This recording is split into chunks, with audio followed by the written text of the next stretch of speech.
Dërmias. Dërmias. Në Dërmi, mosha jote tani që se mund të pyes për moshën, Petro? 60 vjeç. 60 vjeç fiks. 60 vjeç. 60 vjeç, ke ikur, ke kaluar familjen tënde në Dërmi, apo jo?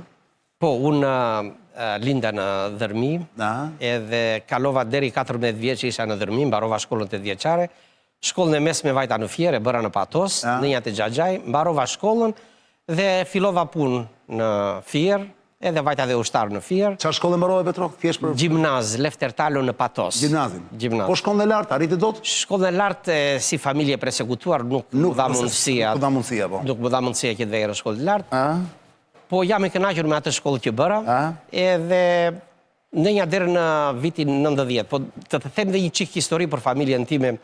Familja ime është një familje persekutuar për një arsye të vetme se gjyshi im fatmirësisht ose fatkeqësisht mbaroi shkollën e Fullsit, ishte në Tiranë, edhe në vitin 49 siç i zinin të gjithë edhe i burgosnin, mbas 2 dhjetorit 45-s, e cila Himara nuk votoi për deputetin e zonës në atë kohë, edhe u persekutuar shumë familje dhe njerëzit filluan të zinin të vinin në përburgje. Në atë kohë, gjyshi i timi erdhi radha për të zënë edhe për të futur në burg, edhe u aratis, vajti në Korfuz, edhe mbas 10 ditësh, erdhi për të marrë familjen, po fatkeqësisht familjen time të gjyshes, e cila kishte 7 fëmijë, ishte 36 vjeçare, 7 fëmijë, i madh ishte djali i madh 14 vjeç dhe i vogli 40 ditësh, i kishin marrë edhe kishin çuar në internim këtu në Tiranë, në Kamëz. Në internim? Për 3 vjetë, deri në vitin 52. Familjen e gjyshes? Gjyshja. Gjyshja me gjithë fëmijë. Pasi iku gjyshi? Pasi iku gjyshi. Qartë. Gjyshi erdhi në Dërmi, nuk gjeti njeri, iku mbrap. Në 56-ën babajin ishte 19 vjeç, u bë shofer, e futë në burg, ishte shofer në Sarand, dhe e futë në burg 10 vjetë. Bëri 5 vjetë e gjysëm, se punoi shumë, fitoi me punë, edhe kur doli nga burgu në 62, u martua, dhe që atere filloi ai kalvari persekutimit të familjes time. Që ishte si çdo familje tjetër e persekutuar. Duhet të imagjinosh që edhe ti si puna ime që festonin Pashkën në mënyrë të fshehtë, hanim vezë të kuqe që na jepte gjyshja dhe më shinim duart që mos na dukesh ngjyrë kuqe, se na thoshte që po ju pa ngjyrë kuqe do fusin babai në burg. Edhe unë urita me atë frikë që do futesh babai prap në burg. Edhe ashtu të varfër siç ishim, po punëtor, shikonin punën tonë, nuk ngatruam, edhe babai fatmirësisht nuk vajti më në burg. Në 90-ën që u hapën si që ku gjithë Shqipëria, edhe unë vajta në Greqi për një vit, erdi gjyshi nga Amerika, dhe na mori gjithë si familjet, gjithë niprit dhe mbesat e tij, edhe që në atë kohë jetoj në Amerikë, bashkë me vëllain tim, i martuar, kam 2 vajza, dhe punojmë, jam partner me vëllain, kemi hotele, edhe restorant, edhe punojmë. Po duhet dish një gjë, se më pyete që pse mora të vendim. Unë në Amerikë kemi shoqatën e Himariotëve, Himarioton Society of America, me qendër në Anapolis, me presidentin ton, Father Kozma Karavelas. Gjithmonë problemet i Himaris i kemi ditur, i kemi ngritur në Amerikë, në Senat, në Kongres. Problemi jo në kryesor ka qenë problemi pronave. E kemi goditur gjithmonë për pronat. Po nuk kemi parë një diçka të betë për pronat. Deri tani, 35 vjetë, si që dini dhe vetë, Himara vua nga problemi pronave. Ligj pas ligji, deri tani vetëm ata njerëzit janë afër qeverisë marrin toka tona, ngrenë në rizorte, kurse himariotët nuk kanë marrë letrat e pronave. Dhe unë vendosa të zbres në aleancë me Partinë Demokratike, se Partia Demokratike në platformën e saj ka thënë që Dr. Sali Berisha do mbaj premtimin e mbaruar që tha që do zgjidh problemin e pronave. Edhe unë jam këtu dhe pikësynimi është të ngres zërin si këtu në parlamentin shqiptar, në Amerikë, ku do, për problemin e pronave. Po të zgjidhet problemi pronave, zgjidhen shumë probleme këtu, dhe problemi shpopullimit. Dhe ju e si që dini, 1 milion ka ikur në 10-12 vjetë e fundit. Shpopullimi bëhet se arsyeja kryesore është problemi pronave. Në qoftë se një njeri Arjan ka, më falë që të them Arjan. Jo, Arjan, të s'ka problem. Problemi pronave është në qoftë se njerëzit këtu nuk kanë pronat, nuk ka çfarë i mban, si do jetojmë pa pronat. Shpirti i kapitalizmit është prona private. Nuk je pronat, çfarë të mban këtu? Asnjë gjë. Edhe kështu ikin, shpopullohen. Pronat është pikësynimi im i parë, zëri im do jetë për pronat. Vetëm për pronat. Edhe para të kam vendosur, edhe në qoftë se njerëzit e qarkut Vlorës do më besojnë, do më japin votën e tyre, nuk do t'i zhgënjej. Do jem këtu për ata. Unë problemet e mia i kam të zgjidhura në Amerikë. Se këtë dhe shatë pyesja, Petro.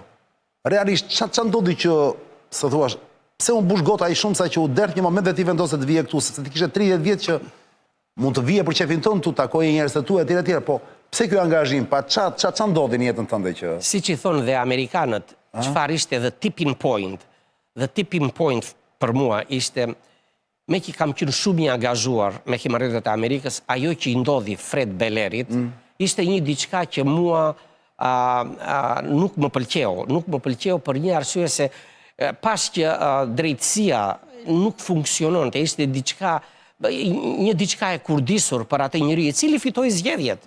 Fitoi zgjedhjet, edhe nëse duhet të respektojmë ligjet edhe çdo gjë tjetër, duhet që ai të vetë të zinte punën e tij derisa të mbaronte gjyqi. Po ai nuk e lejua asnjë ditë. Dhe unë thash që do zbres të ndihmoj, se jam një njeri pastër, jam i pakorruptuar, jam njeri familjar, gjërat themelore të jetës time si demokrat është familja dhe prona. Jam shumë mbas familjes edhe mbas pronës. Qa ke lënë në Amerikë tani, Petro, që ke artu? Ka fjana që pun ke lënë për gjysëm, ose se thua është punë që ke pasur atje, se duhet thënë që ti atje ke bërë biznes prej vitesh, apo jo? Po, kam filluar... Një njëri që i ke reguluar punë të tuar nga ana financiare, je mirë? Po, nga ana financiare jam mirë. Kujt e ke lënë tani që je këtu, ke koti që je në Shqipëri? Kujt e ke lënë tani që nga gjoj bizneset? Jam partner me vllajën tim, jemi të dy, çdo gjë kemi 50-50. Është dhe vllai në Amerikë? Është dhe vllai në Amerikë, me familjen, edhe kemi 50-50, edhe hotelet është diçka e lehtë për t'i komanduar dhe për t'i punuar, edhe kështu e ka marrë ai përsipër, është dhe djalë më i ri se mua, e kaloi 10 vjet, edhe kështu ai do merret me këto punë. Ka ardhur koha për mua që unë të bëj retire, edhe të ndihmoj komunitetin. Të dalë si në pension, si i thonë. Retire. Retire. Retire. Të riqesh, të riqesh. Të riqem. Edhe prandaj mora këtë vendim që të vi të ndihmoj. Edhe të ndihmoj sa të mundem. Por pastaj unë edhe atje në Amerikë, ne kemi kishën ortodokse atje edhe kam qenë i angazhuar, se mua më pëlqen të ndihmoj njerëzit të bëj bamirësi. Kam qenë mbi 20 vjet jam antar i bordit të kishës, edhe siç e dini kisha atje është ndarë nga shteti. Mbahet nga njerëzit e thjesht. Kam qenë dhe president për 10 vjet. Edhe akoma jam atje në bord të kishës. Dhe gjithmonë ndihmojmë. Unë jam një njeri që duhet të ndihmoj njerëzit. Edhe kam ardhur këtu që të ndihmoj, të zgjidhet, të paktën të zgjidhet një problem. Problemi pronave. Më thuaj një gjë. Ti je në listë hapur apo jo? Në qarkun e Vlorës. Po. Si duken shifrat? Nga sondazhet që u bëni atje, përveç këtyre sondazheve që dalin, sondazhe publike që dalin, si duken shifrat dhe sa janë gjasat që ti jesh deputet? Shifrat, në qoftë se marrim ato shifrat e 2021-shit që u bën. Doli 8-4. Doli 8-4. 8 PS-ja, 4 PD-ja. 4 PD-ja. Po në listat që ishin atë kohë nuk ishte koalicion Partia e Lirisë me Partinë Demokratike dhe Partia e Lirisë nuk nxori deputet për arsye për 700 vota, kishte 6.700, ato u hodhën në kosh, edhe Partia Demokratike kishte 2.500 vota ekstra, po të ishin bashkë do kishin marrë 7-5. Me fjalë, rezultati në Vlorë është për 7-5. Tani janë edhe shumë njerëz të pakënaqur nga kjo qeveri e cila 12 vjet nuk është bërë asnjë gjë që të themi diçka bëri. Kjo parti dhe kjo qeveri që është e sotme, nuk ka një program për 4 vitet e ardhshme. Kishin 12 vjet që të bënin diçka. Po kamo, Petro, për shumë unë nuk e kuptoj dhe me qëra fjalla që më thua s'ka bërë asgjë, për shumë unë nuk e kuptoj akoma pse Edi Rama, për shumë i cili është, duhet të njeriu kryesor i bën fushatës, edhe tjerët janë pothuajse në hije të gjithë. Si ka mos që nuk mburet me të vetëm një gjë që ka bërë në mënyrë të kështu madhështore pare, ka bërë kulla pafund. Për shumë ti që jeton në Amerikë, kotë të pyet shumë, ku shikon gjithë të kullat e mëdha që ngrihen në Tiranë për shumë. Dhe unë nuk kuptoj pse s'mburret ai me këtë gjë, po ta vëshën në fushatën e Edi Ramës, jam kurios, nuk mburret fare me këtë gjë. Pra do ta kishte slogan fushate që janë ne kemi bërë Tiranën me kulla pafund dhe palese do bëhen akoma se po jepen lejet, janë dhënë lejet në Tiranë për shumë. Nuk po them kulla në Himarë, se aty do fillojnë ndoshta po. Po them këtu në Tiranë që është zemra e Shqipërisë, ti e di që këtu jeton mbi 1 milion njerëz. Po, në Tiranë. Pjesa tjetër shkretir. Pse s'mburret me kullat? Ti që vjen nga Amerika, për shumë. Ti e pra po kundër kullave? Kullat është diçka e mirë, po kullat nuk do thonë se ke reguluar mirëqenien, ke reguluar sistemin e shkollës, ke reguluar infrastrukturën. Ku janë bërë ato kullat? Njerëzit që kanë bërë ato pullat, te çfarë proneshi kanë bërë? Këtu e dim në Tiranë janë shumë apartamente për të shitur, po pjesa më e madhe nuk kanë titull pronësie. Janë mbi 30.000 që janë të pa... Kanë nuk titull pronësie. Unë nga Amerika nuk e kuptoj dot se si mund të ngresh një godin, si merr leje për të ndërtuar një kull, nëse nuk ke tokën tënde, nëse tokën nuk e ke me letra. Unë nuk jam kundër zhvillimit, zhvillimi është i mirë, po duhet të zgjidhim problemin themelor, të zgjidhim problemin e pronave. Pastaj kush do të bëj kulla, le të bëj kulla. Një problem i cili duhet të është trashëguar që nga koha e Saliut, Petro. Po, edhe e thash dhe në fillim që këto gjëra janë bërë. Nuk e zgjidhi se nuk intereson, se ky do të vazhdoj pikturën Rama, apo jo? Do të vazhdoj pikturën, po duhet dini një gjë që unë të flas tani për zonën e Himar, zonën e Bregdetit. Në 2011 qeveria e Sali Berishës, e doktor Sali Berishës, përfundoi regjistrimin digjital të shtëpive në gjithë Bregdetin. Janë listat.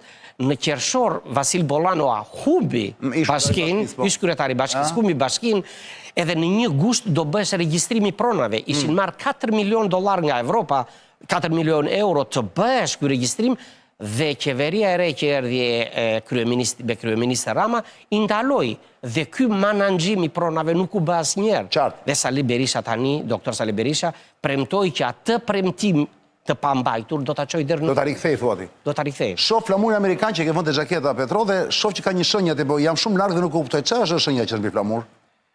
Unë tani nuk dua të bëj reklam vetes time, po kjo është Jo, s'është reklam, po të pyes unë sepse e vura re që ka një shenjë te flamuri amerikan. Ka një shenjë e cila është një titull që unë kam në Amerikë dhe nuk dua ta them që të bëj reklam vetes time, po është një titull i veçantë që e kam në Amerikë. Nuk do ta thuash. Nuk do ta them, jo. Mos thuaj që është titulli ndonjë lozhe. Jo, është titull... Nuk është lozh. Jo, është titull që e marrin shumë pak njerëz edhe unë e kam, se kam bërë shumë bamirësi. Ke bërë bamirësi. Edhe bukur është që nuk i tregon bamirësi, sepse kur bën bamirësi njëri, nuk i tregon. Kanë e kalo që rikto shtoj alo. Bravo, bë mirë dhe... Idhe, në det. Idhe në det. Petro, duke qenë se ke 30 vjet në Amerikë, duke qenë se ke qenë i angazhuar dhe atje, sigurisht më afër republikanëve kanë përshtypjen apo jo? Apo edhe demokratëve? Republikanët janë ata që shikojnë më shumë për interesin e biznesit të mesëm.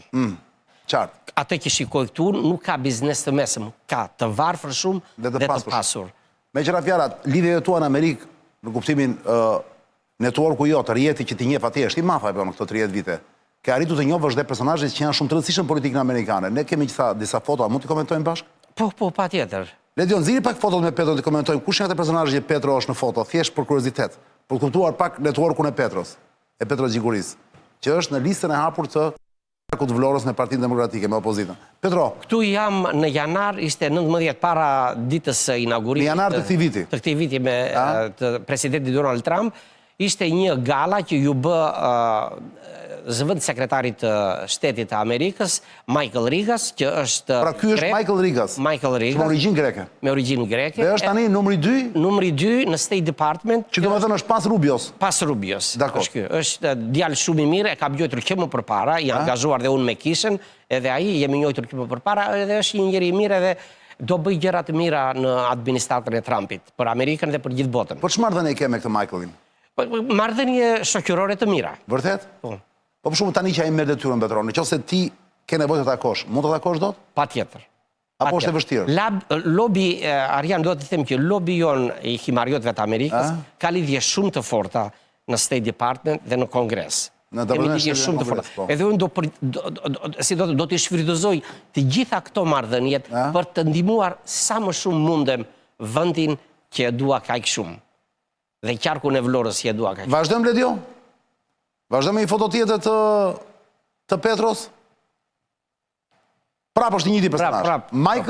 Michael Rigas. Rigas. Vazhdojmë Ledio.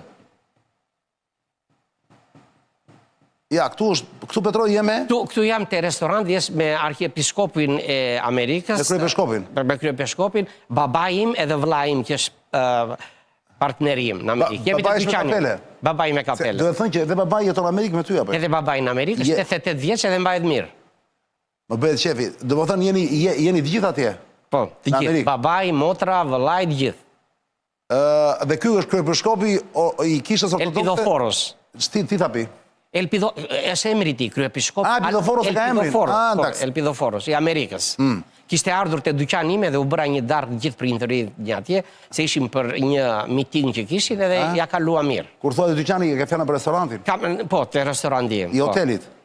Kam një restorant të veçantë. Një restorant. Gjithmonë bëhet fjalë në çfarë shteti jam në Maryland. Në Maryland, po? Që është në Washington, 2 orë nga Washington. 2 orë nga Washingtoni, po. Në breg të detit, se ne himariotët afër detit, afër mbretit. Doni detin. Nuk krim do të pa det edhe jepi atit e detit. Po, sigurisht.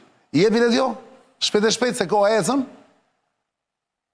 që ti komentojmë pak të foto për qef me Petron. Po këtu, Petro? Këtu jemi gjithë bordi i Himariton Society në Amerikë.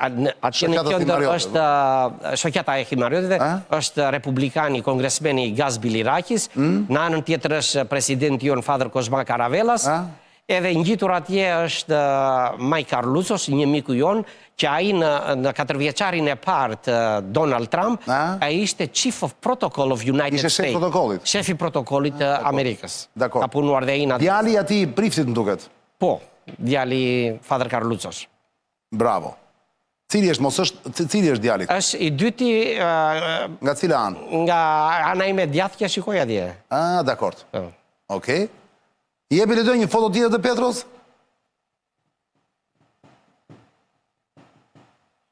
Këtu me Clintonin? Këtu isha me Clintonin, kjo ka qenë... Hillary Clintonin. Mos është ndoshta foto që zduhet të dërgonim tani këtë Petro? Jo, s'ka unë... Mos është të dëm? Ne në Amerikë... Kjo ka fjallën, tani Clintonin nuk është shumë në mod tani me ardhin e Trump. Nuk është shumë në mod, po ajo të fotografinë unë e kam zjerë edhe është në social mediat e mija, është ka 10-15 Nuk e ke hequr? Jo, është atje, pse ta heq? Pra ti nuk e si të sa që i heqim fotot? Unë nuk e ka një foto, se ne atje jemi kush bën për neve, ne nuk votojmë najtas ose djathtas, nuk jemi të betuar. Ne besojmë tek një njeri dhe vetojmë. Me Hillary? Me Hillary. Hillary ka dalë pension tani më duket? Është në pension, nuk merret në ndonjë gjë. Bashkë me Billin? Bashkë me Billin. Jepi le djo.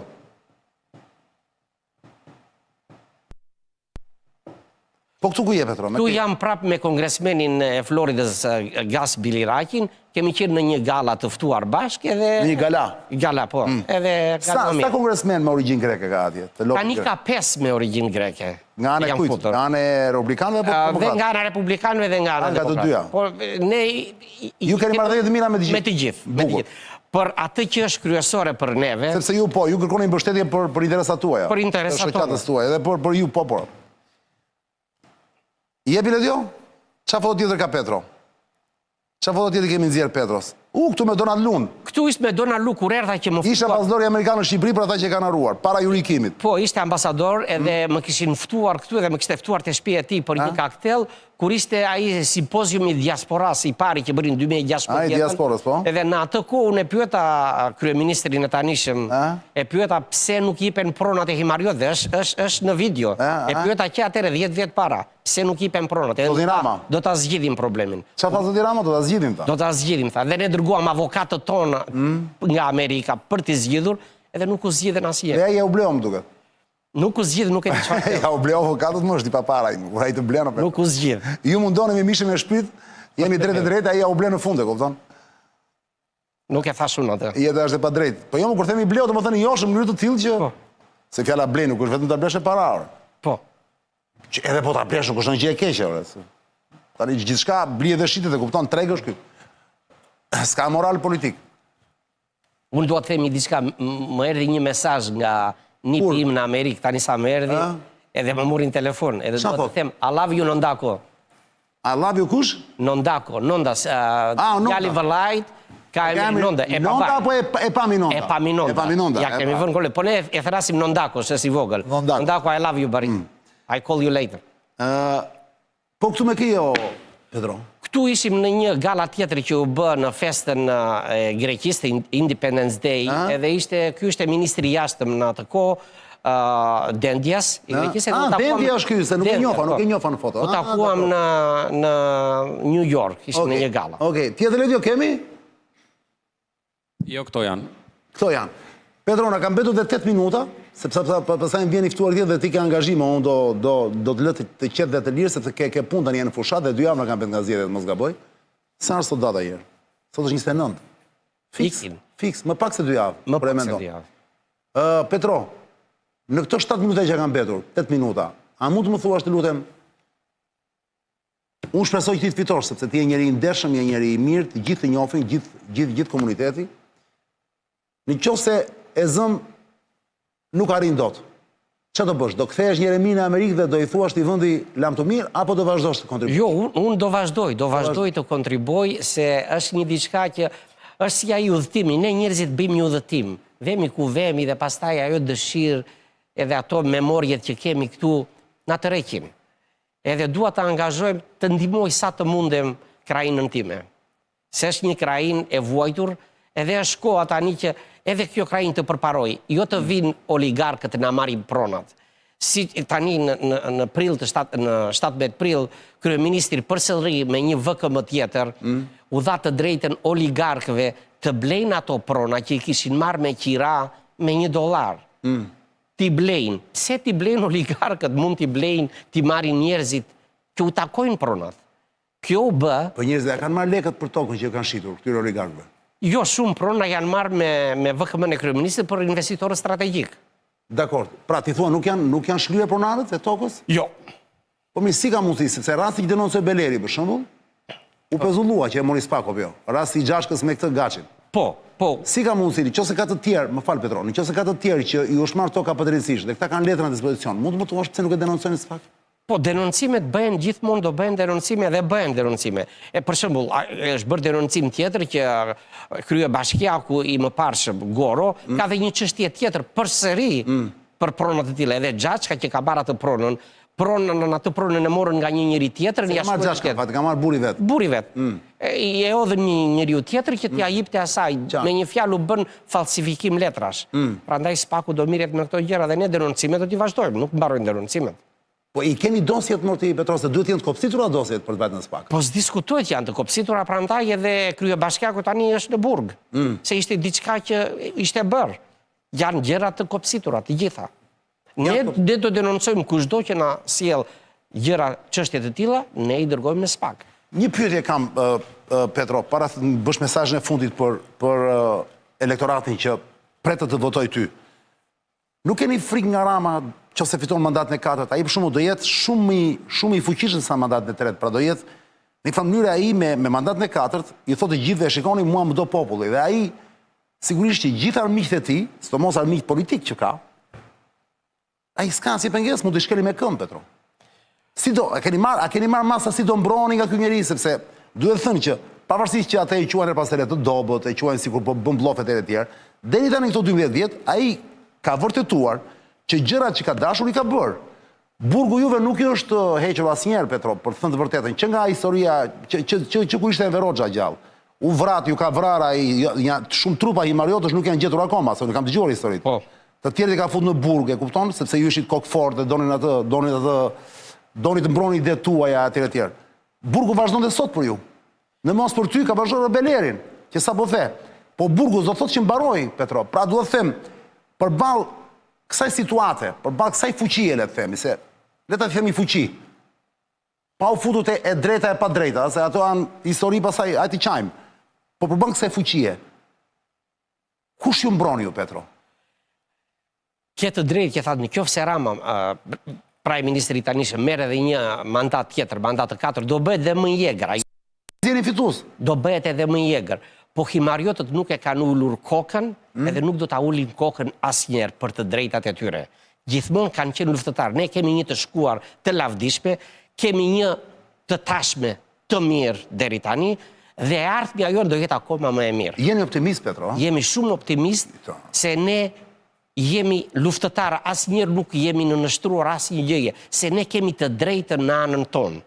Ne luftojmë për të drejtën tonë. Unë të them në imar që janë vjedhur pronat, nuk them se janë vjedhur pronat e grekëve, minoritarëve, ose janë vjedhur edhe të shqiptarëve, të gjithë pronat.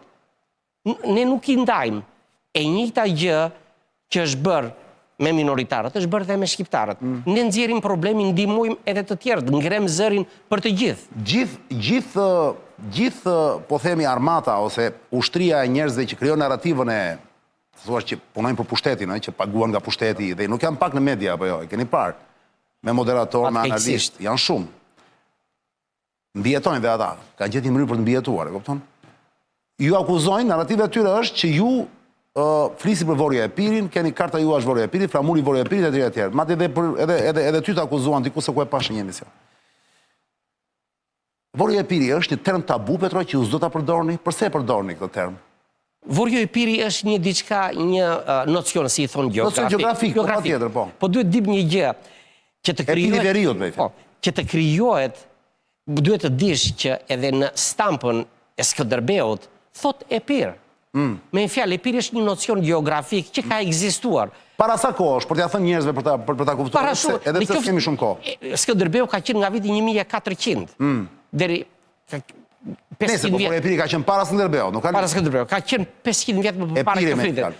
Në qoftë se do shkruash, se këtu nuk është shkruar historia e këtij shteti. Një shtet që një shtet i drejtë, demokratik, duhet të shkruhet historia. Ne mësuam atë histori në përshkollë që donte regjimi diktatorial të mësonin. Sepse fituesi shkruan gjithmonë historitë. Në qoftë se historia e shkruhet, çau bën në 1400, çau bën në 1200, çau bën në 1914, 20, 39, 41, 44, 49, çfarë u bën gjithë këto vite? Atëherë njerëzit do kenë një diçka më të pastër në mendjen e tyre.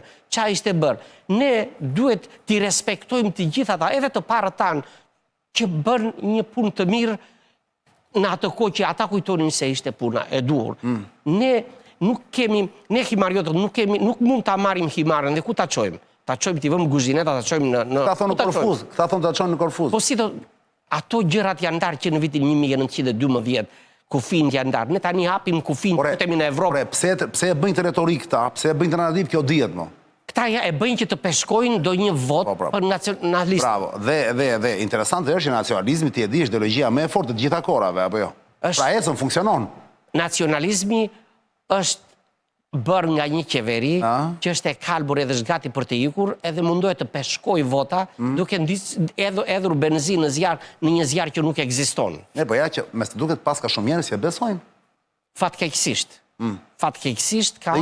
Dhe ju jeni të pa imunizuar ndaj kësaj fuqie, pra. Ndaj kësaj fuqie të tmerrshme, po themi, të zezë, të errët, jeni të pa fuqishëm, Petro, për të vojtur. Jemi të pa fuqishëm se është një propagandë gjithë përfshirëse, gjithë televizionet këtu, gjithë televizionet bëjnë një propagandë të njëjtë. Po me shtetin grek, jeni të pa kënaqur, i cili duhet thënë që është goxha miqësor edhe me Edi Ramën, apo jo? Pati një problem kur ky e arrestoi Belerin, pati një ftoje të saktuar, u duk sikur u vu një lloj vetoje, pastaj u hoq prapë. Për shembull, ti që je dhe grek dhe amerikan dhe shqiptar, ku marrëdhëniet si e shikon të gjithën? Marrëdhëniet me Greqinë kanë qenë të mira në përgjithësi, grekët janë munduar gjithmonë ta ndihmojnë vendin tonë, Shqipërinë, kanë qenë të mira, u prishën për një kapriço, mund të them unë, të Prime Minister Ramës, u prishën në një që nuk duhet ishin prishur të arrinin deri atje, po u prishën. Nuk u prishën nga ana e Greqisë, u prishën nga Shqipëria. E kuptoj këtë gjë. Po ndërkohë, situata sot me cila është? Greqia i ka ullur tensionet me Ramën, miqëta që u takuan me Ramën disa herë, ku edhe kur vdiqen Rollatu si të gjitha këto, pa duke sikur janë rëmbullakosur marrëdhënie, nuk janë me Maja, dhe aq më tepër Petro, dhe kjo është fjalë e fundit, sot Rama ndihet shumë i mbrojtur. Ka miqësi të madhe me Italinë, e cila duhet thonë, nuk është se një shtet kush e çfarë mik me Greqinë, dihet që kanë pas gjithmonë fërkime, me Turqinë që është më kryesorja, pra sot Greqia është e rrethuar. Ju ndjeni pak jetim? Ju minoritet janë dhe poshtë? Ne nuk ndjemi as pak jetim. Ne bëjmë diçka për himarën, se besojmë të himara, besojmë të njerëzit në himar. Edhe mbështetjen e Greqisë diskutuet që e kemi. Greqia mundohet që Shqipëria të futet në Evropë. Se mendon që kjo është rruga më e mirë? Është rruga më e mirë për ta futur në rrugën e Perëndisë Shqipërinë, të zhduket korrupsioni. Petro, pas kësaj pauze ti do kesh që doni ta ndiqni bisedën time me Petron dhe që mbrini tani, thua mos e humbën pa merak. Petro Gjigruin e keni te faqja që do të gojë tani Zonë e Lirë Official në YouTube, jemi dhe live stream, mund ta shkoni atje, i keni 24/7 për çefin tuaj, ja ku është adresa. Petro, këto janë 60 sekondat e fundit të tua, te kamera me atje me atë llampën e kuqe i shikon ti. Si do duash ti, shikon mua, shikon kamerën? Pa problem. Çfarë do i thoshe 60 sekonda me orë në dorë njerëzve që po të shohin. 60 sekonda do të thoshja të gjithë, unë do të them kush është logo im do ta them edhe në greqisht. Slogani. Slogani do ta them edhe në greqisht edhe në shqip, do them me afosίωση, εμπειρία, αποφασιστικότητα και με βαθιά αγάπη για την πατρίδα που μας αξίζει. Në shqip do të thot me përkushtim, përvojë, vendosmëri dhe dashuri të madhe për atë dheun që meritojmë. Do të them bashkëpatriotëve të mi, unë kam ardhur këtu të ndihmoj të vijem në shërbim të komunitetit himariot dhe të gjithë qarkut të Vlorës. Votoni njëshin, votoni ndryshimin. Mos votoni të njëjtën gjë që kemi kaluar 12 vjetë. Votoni për një diçka të re që të ndryshoj jeta e fëmijëve tuaj, që fëmijët të kthehen këtu, t'i keni pranë familjes. Votoni për një ndryshim të madh. Ndryshimi vjen dhe do vi me votën e të gjithë Shqipërisë. Votoni njëshin. Petro, të falenderoj Ashmaz, duroj suksese dhe do të dëgjojmë prapë. Unë ju falenderoj për ftesën. Ishte kënaqësi, ishte Petro Gjiguria, zonja Zotri, kandidat i opozitës në qarkun e Vlorës, ndërkohë që po përgatitet Roland Beko të vinë në studio dhe në orën 23:00.